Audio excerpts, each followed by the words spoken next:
The key part of longevity and sustainable success in using any strategy in trading anyway, ultimately, and that's diversification. We've got to accept markets change, markets trend, they range, and they also how much they trend and how much they range, and the volume and volatility in the market. As I've said in other videos, coronavirus 2 years ago, Brexit for pound, how those pairs moved around that time is very fundamentally different to how they moved before that and how they moved after. So you can't cover one set and forget, run forever approach and live happily ever after. So we have to diversify. We have to create baskets of different trading opportunities that cover all market conditions at different times with risk management, however you want it to be, right? So what happens with most other EAs is that they trade one strategy, maybe one pair, maybe a few pairs, but still the same core strategy. Markets change and it quickly fails. It might work for a bit, and it will fail at some point. Now, this also largely depends on your risk appetite, what the set file is, how long it's been tested for, and what the compromise is on those results. Ultimately, the compromise is normally it either makes less or the drawdown is far higher, because we're not diversifying approaches. And then you run the risk of wiping an account or running too big a loss than you're comfortable with. So our main concepts of our EA are that we can trade a minimum of like 2 strategies on the same tool on any pair you like. So we can trade with a ranging approach. We could trade with a trending approach. Now we can actually trade a lot more different approaches, and that will come in an advanced video. We've got one trade strategy concepts. You could inverse the news function and just trade high impact news. You can inverse the strategies too, right? So there's always stuff that we're developing, but the basic level concept is to cover a ranging market and a trending market. Yeah. So you've got 2 tools for different market conditions. Okay. Now that sounds great. It sounds perfect, right? However, you've just got to accept and understand that ranging markets turn to trending markets and trending markets reverse, right? So we've still got exposure, of course. However, the job here is to make sure that that exposure is capped, it's managed, and it's diversified, so we can play more probabilities of being the right side of the market or having a tool or a set of settings that are working in line with the market at that time, even if the other isn't. Yeah.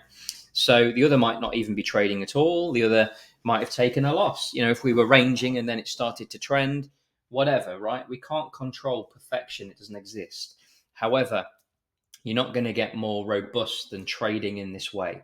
But then we can take that one level further. So this is like a 1 pair example. But key diversification is then when you take that to next levels and incorporate numerous pairs, like a slice of a pizza. So let me explain this. So we've got, in this example, I've used uncorrelated pairs because that reduces your exposure even more by creating more uncorrelated diversification. So, for example, we could trade AUD CHF or AUD CAD, CHF JPY, Euro USD, and Pound CAD. Yeah, uncorrelated trades, and basically we've got some basket compartmentalization of risk on a range set, a trend set, a range set, a trend set, etc. Yeah. Now with the EA, we can manage each different set and approach individually, or we can risk them globally. Okay. And that's up to you. There are pros and cons of both. Go through the decision making. You could set, a 1K risk on each one and a 4% max risk, because ultimately what you need to understand is these are all going to open at different times. You're not going to be exposed all at the same time. You've got total diversification. Likewise, if this was all EU, GU, UJ, and gold, they're heavily correlated towards the dollar. You will see some resemblance in how they work, how they move and work. But likewise, you could still pick diversified settings in and around them. And obviously, they are major pairs. They move more. They're more volatility. It's going to give you some more trading opportunities. But accept the fact that you can risk whatever you like that's in line with your psychology. There is no right and wrong here. There are pros and cons to both. The main thing in here is trading in a way that causes you the least psychological stress so you can make rational decisions. Okay.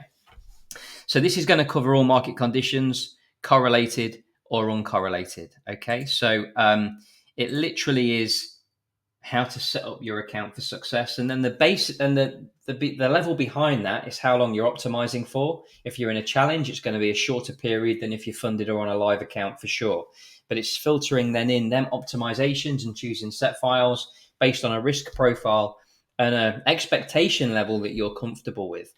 But this video is just here to explain the main concept around what we do differently and how we diversify our trading strategies to cover all market conditions. So you're not exposed and you've not got all of your eggs in one basket like in this pie here. So that's it. And hopefully that makes sense. To summarize, diversification is key.